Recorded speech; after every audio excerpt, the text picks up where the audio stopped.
Jesus wasn't performing magic tricks. The yogis and mystics weren't breaking the laws of physics. What they were doing was something far more advanced and far more available to you and to me. They understood that reality is multidimensional and that miracles aren't random gifts from the sky, but predictable outcomes of spiritual law. And today I want to show you what I believe is the real reason miracles happen and how you can access the same logic and spiritual precision to create what might seem impossible in an instant. So what is a miracle really? Well, miracles are dimensional shifts, not divine exceptions. They're instantaneous changes that occur that are not random, but they're lawful. And there's an entire body of work dedicated to the performance of miracles, which you may be familiar with, called metaphysics. Metaphysics means the physics behind the physics, and it is what governs the formation of our material reality. Now, what's so exciting is that neuroscience and behavioral psychology and even human energetics are starting to explain what has been right in front of us the whole time in wisdom teachings from Christianity to Taoism to Buddhism to esoteric teachings, all the way up through modern day law of attraction. And that is the idea that you attract what you already are, not what you want. So it's very important, if we want to start intentionally creating miracles, to understand how reality works.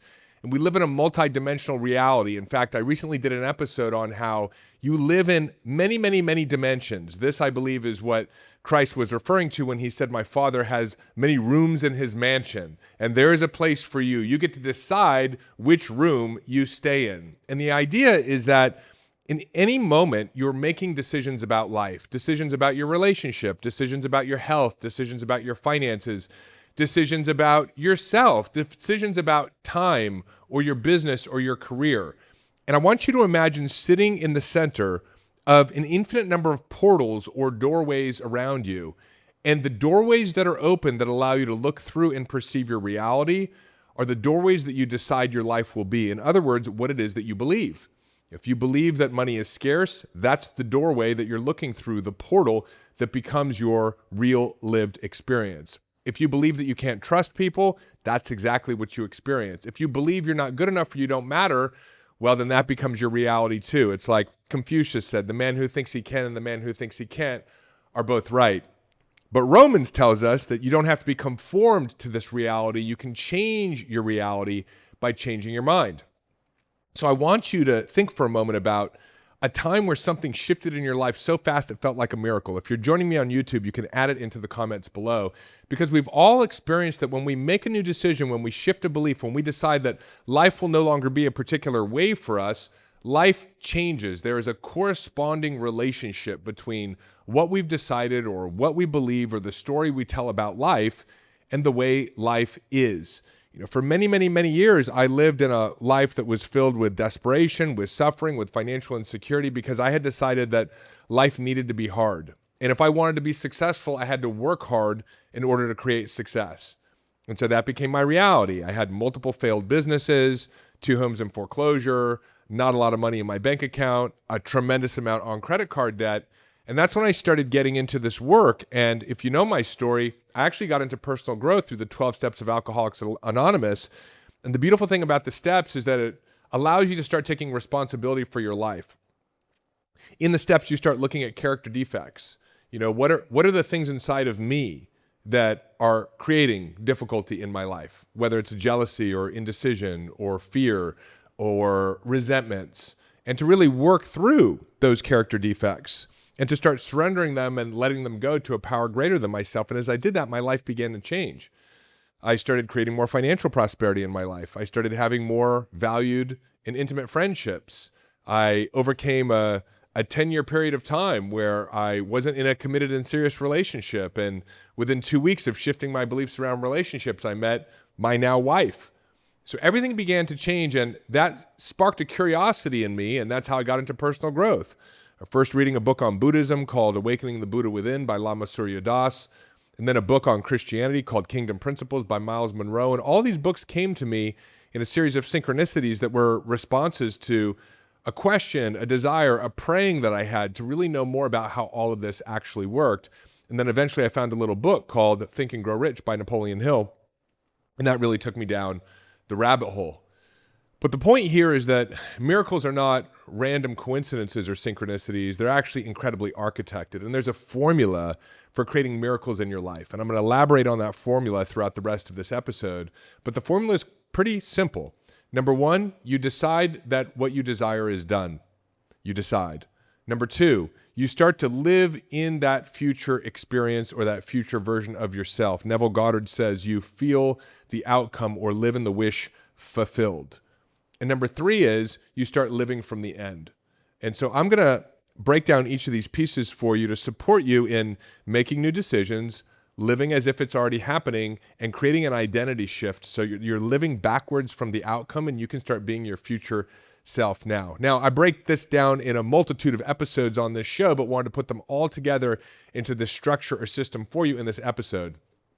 By the way, everything that we're talking about here, that you actually can just decide, start living in the experience fulfilled, and assume the new identity now, is actually backed by how the brain works.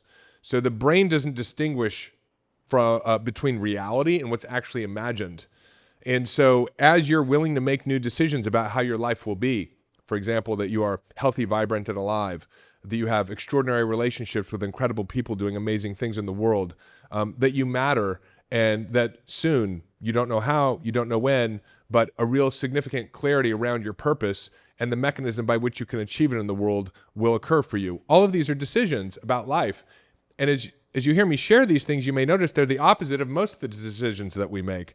You know, that money is scarce, that we may never have a purpose, or we may never achieve our purpose, or that we can't trust people. But the brain doesn't distinguish between reality and imagination. Every single moment you're actually recording your lived experience. And so if your lived experience is of the future, without needing to know how, a prosperous future, a healthy future, a connected future, a future where you're living your full potential, you actually start to build a memory of a future that hasn't happened yet. Your brain starts to record what you're imagining or what you've decided as if it's actually occurred. And this is very significant because this is the beginning of the change of who you are. It's the change in your identity. It's the change in your resonance. It's the change in your personality. You actually start to become the future version of yourself right here, right now. And this is essential. Most people become addicted to the current life that they're living. They base what they believe on the experiences that are showing up for them in the present moment. But if you're creating your own reality, which if you're listening to this show, you believe that that's true, then the reality that you're experiencing today was actually created by previous thinking. So you do not have to base your future reality off of what's actually occurring today. The amount of money in your bank account, how you feel, the job you have.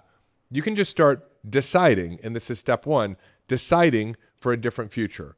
And I'm not so much talking about your decisions to do things. Those are wonderful things. A decision to make $1 million over the next 18 months is a wonderful, prosperous, and abundant decision. But if you've also decided that money is hard to make, or money comes and it doesn't stay very long, or in order to have extreme wealth, you have to sacrifice your health and relationships, and you don't want to do that, then it's going to be very difficult to achieve the financial goal. So I'm talking more about your decisions about life, your decisions about yourself, your decisions about reality. There's a part of your brain that's called the default mode network. And it's a structure of how your brain functions. And it's in development over the first 21 years of your life. And over time, it becomes the fixed personality embedded with all of your belief systems, your stories, your family trauma, your ancestral trauma. And it filters reality based on what it is that you believe. And so you're locked into a perception of your life right now that until you start to understand this conversation by listening to episodes like this or reading books that explain consciousness theory or the nature of reality or how to shift your reality, you'll be locked in to the same day over and over and over again because this structure or system, this personality that has developed consistently perceives reality the same way. And this is really helpful because it creates certainty. It's part of the survival mechanism of the brain, but it's not conducive to having an expansive life. And one of the reasons why, over the course of my journey into personal growth and human evolution, I began experimenting with things like ayahuasca or MDMA or psilocybin, what some people might describe as hallucinogenics, was because it brings down the default mode network. It allows the personality to drop and your traditional sense of perception to drop for the period of time that you're using the medicine. And so that gives you an opportunity to not only think differently, but to actually perceive differently. A lot of people describe these medicines as hallucinogenic because people who, get into an ayahuasca ceremony or go through a guided therapeutic MDMA or mushroom journey end up experiencing really profound things like having a conversation with God or going back to past life experiences or being able to have conversations with people who are no longer here, who are deceased. And so the experience is described as hallucinogenic. I prefer the term entheogenic, which means an other than ordinary experience. And I believe that when we use these tools, and I'm not suggesting that these are some sort of panacea, because I'm going to talk to you about how you can actually restructure your perception and your nervous system in the same way that these tools do without needing the drug or the medicine. But when we use these tools, our perception expands and we're able to see what was always there, but that we were blocked from being able to access, whether it's information, insights, clarity, conversations. And so the first opportunity is to start reorienting your reality with a new decision, right? A new decision that is equal and opposite from a limiting belief. I talk about the power of decision, that beliefs are actually decisions. And when you make a new decision, 3 really incredible things happen. Number 1, when you decide, for example, that prosperity is your birthright and you don't know how, you don't know when, but you're going to make $1 million, you start to have thoughts and ideas in alignment with generating that outcome, healing your body, finding your soulmate. And so now all of a sudden, instead of thinking that money is hard to make or that you're going to be alone for the rest of your life or in chronic pain for the rest of your life, you start to have thoughts, ideas, inclination, inspiration, intuition that's in alignment with this outcome that is based on the new decision. Number 2, your perception of reality changes. So the moment you make a new decision, you start to notice evidence that supports the new decision rather than noticing evidence that supports the old limiting belief. And so this is something that we see all the time in our coaching programs because we work with entrepreneurs. Entrepreneurs will transform their beliefs around themselves, their beliefs around business, their beliefs around money. And within a fairly short period of time, they'll say, you won't believe it. I generated a $15,000 client and it was somebody that was always in front of me. It was somebody that I already knew. And the reason for this is that you're experiencing a reality based on your belief systems. And so where you have limiting beliefs, you're preventing miracles in your life. When you shift your beliefs, it seems as if a miracle occurs, but really what you're doing is you're reorienting yourself to a version of reality, a dimension of reality that always existed, but you're choosing to open and step through a different door. There's a part of the brain, it's called the reticular activating system. It's that part of your brain that starts to notice a car that you just bought everywhere on the road. You're like, oh my God, everybody just bought the same car that I just purchased. It's not that the car became more popular. It's that the filter that you're unconsciously using to observe your reality has shifted. In fact, neuroscience tells us that 88% of your perceptive reality, in other words, what you are observing, you filter out of your conscious mind. The 12% that you pay attention to is only that which aligns with what it is that you believe or you've decided. So I want you to think for a moment about what limiting belief you feel is filtering your reality right now and drop it into the comments. Again, if you're joining on YouTube, if you're listening on audio, just take note. Because if you're trying to achieve goals and dreams and achieve your full potential in your life, the areas that are hitting a ceiling or where you might feel stuck are areas where you've made an unconscious decision that's not congruent with the outcome that you want. So what are we talking about here? We're talking about creating miracles, the laws of miracle making, manipulating or shaping physics around you. Your reality is reflecting back to you what you've decided reality will be for you. Now, significantly, what plays a significant role in all of this is your nervous system, because you can't receive a miracle if you're constantly in fight or flight, if you're in what we would call a primal state or a shutdown state. So the body has to be able to feel safe, receptive, and surrendered in order to receive the miracle. In other words, in order to allow life to reorganize and reflect back to you your new decision. You can't make a new decision, for example, around money and then constantly be moving into fight or flight because you're noticing your bank account. I teach an equation. It's called desire plus non-resistance equals desired result.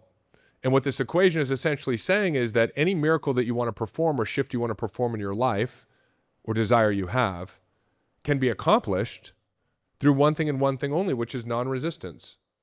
In other words, it's not desire plus figure out how produces the desired result, or desire plus hustle and grind equals desired result, Or even desire plus have enough money or have enough time or have enough skills or be intelligent equals desired result. That's why what we're talking about here is miracle making. It seems like a miracle because all that you're being asked to be is non-resistant, both to the outcome that you desire and as you live your day-to-day life. Most of us, when we want to perform a miracle in our life, make a new decision, we create a vision board, but if you notice, the internal dialogue most of the day is in resistance to the vision. Questioning when it's going to happen, wondering if it ever will, judging ourselves, judging other people, comparing ourselves to other people, being in indecision, feeling like we can't get started unless we know the how. This is all resistance. This moves us into what we would call a primal state. So the real problem around creating what you want, in other words, what's preventing you from creating a miracle in your life, is nothing more than resistance. And when you drop the resistance, the result 100% of the time will materialize itself. And that's why we call it a miracle. You know, I look at how I met my wife. It was a miracle, but I had made a decision that I'd meet a beautiful Colombian woman and make her my wife. So life lined up a series of circumstances and situations that produced the outcome. And I look back on it and say, wow, that was a miracle. No, it was a decision plus non-resistance. I look at the first event that my wife and I ever did for this business. We decided we were going to have 300 people at our first Powerful Living experience, the annual live event that we do. People said we were crazy. Nobody knows your brand. We can see other people. They're getting 20 people, 50 people, maybe 100 people at their first event. You have to work your way up. And we said, no, we understand that we are miracle makers. That's what we are, in cooperation with a higher intelligence. We get to ask, and then it is given. And so we decided we would have 300 people at our first event. We ended up with 330 through a series of really powerful coincidences and synchronicities that occurred a few weeks right before we started. So I have this story in my life over and over and over again. You know, my wife and I tried in vitro fertilization. We believed for a while that she was too old to get pregnant naturally, and I was too old to impregnate her naturally, one way or the other. And so she was 44 years old, I was 46 years old, and the in vitro fertilization didn't work out. We still had the desire to have a child. We gave up resistance around it, which really our pursuit of in vitro fertilization represented for us. 2 months later, we were pregnant with Gabriel, my son. So the body must feel safe, receptive, and surrendered in order to be able to receive miracles. You must operate in non-resistance, both in your belief to the miracle itself, but in general. And all of us operate in only one of two states of being. We call them powerful states or primal states. Powerful states are states of being that feel good, states of being like joy, curiosity, excitement, calm, peace, compassion. This is when you're in the parasympathetic expression of your nervous system, the rest and relaxation. And this is when you're connected to solutions. You're connected to God, your higher power, the universe, inspiration, intuition, health, vibrancy, money, presence, intimacy, relationship, purpose, clarity. That all exists and is received in a powerful state of being. And then there's primal states, states of being that don't feel good. States like stress, anxiety, overwhelm, anger, jealousy. This moves us into indecision, procrastination, feeling less than, worry, overwhelm. This is the sympathetic expression of the nervous system. This is fear. It's fight, flight, and freeze. And in this state of being, we're disconnected from solution. This is the resistance that I talk about in desire plus non-resistance equals desired result. Powerful states are non-resistant states. Primal states are resistant states. So if you want to mathematically and empirically perform miracles in your life, it's not a complicated formula. Step one is decide. Step two is move into non-resistance. And not just to the miracle itself, but in your day-to-day life. That's why so many of the episodes on this show, I talk about how to move from a primal state back into a powerful state. Because you're always in one state of being or the other, and you're never in two states of being at the same time. And the amount of time that you spend in a powerful state will directly correlate to the miracles that occur in your life. The amount of time you spend in a primal state will directly correlate to the blocks or the stuckedness that you experience in your life. Again, if you're watching the show on YouTube, and you can just notate this if you're listening on audio, I want you to come up with a number. If you were to add up all the time that you spend stressed, anxious, overwhelmed, in some fear of financial insecurity, comparing yourself to other people, judging yourself or judging other people, worried or overwhelmed, thinking you should have done something or shouldn't have done something, or thinking other people should or shouldn't have done something, or in any way, shape, or form entangled with that negative inner critic, that voice in your head that's telling you that you're not enough, you're not doing enough, you're not as far along as you should be, on average, how many hours a day are you spending in a primal state? You can just drop it into the comment box. Come up with your number. Because this is the indicator, this is the one measurement that you can work on to decrease, and as you do, you will increase your capacity as a miracle maker. The average amount of time, based on me asking this question to tens of thousands of people, is about 8 hours a day. Many people, like myself, start out 24 hours a day in what we would call a primal state. Some people only spend 1 or 2 hours a day, but even at 2 hours a day, it's 700 hours a year operating from the problem, operating in in resistance.